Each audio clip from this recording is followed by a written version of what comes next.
If you're going to be a homeowner in South Carolina, let's talk a little bit about how our property taxes work.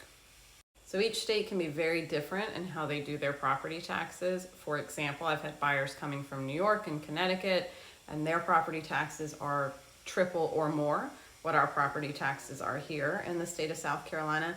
However, we do have some nuances for South Carolina. The big one is the primary tax rate versus non-primary tax rate.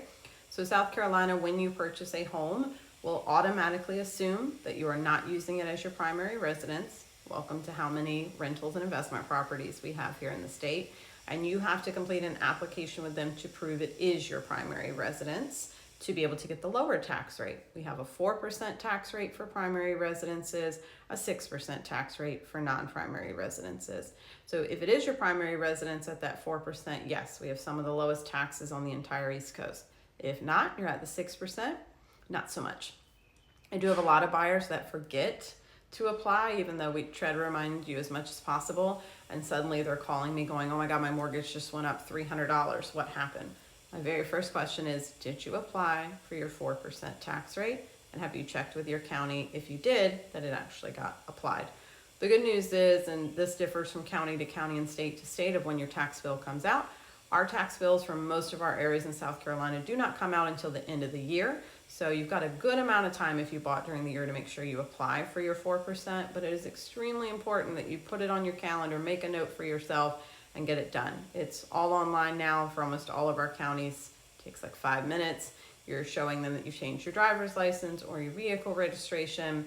Typically, you have to provide them your last tax form, and they'll update you to the 4%. If it's not going to be your primary residence, you're going to be at the 6% rate. So it's extremely important if you're looking to buy an investment property here that you know how to calculate what your potential taxes could be, or you're talking to a lender to help you with that. It's also extremely important to remember for the state of South Carolina, each time a home is purchased, it is reassessed. So you cannot look at the previous tax data to determine what your taxes may be. We do have a couple of other tax relief programs for the state of South Carolina as well that you can apply for after you close on your home.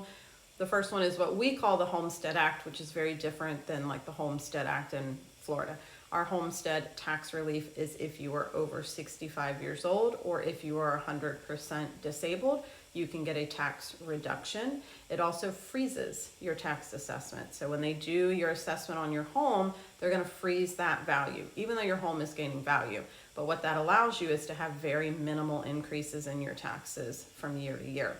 The second big one is if you are a veteran and 100% disabled or surviving widow, spouse of a 100% disabled veteran. You will actually be completely tax exempt in the state of South Carolina.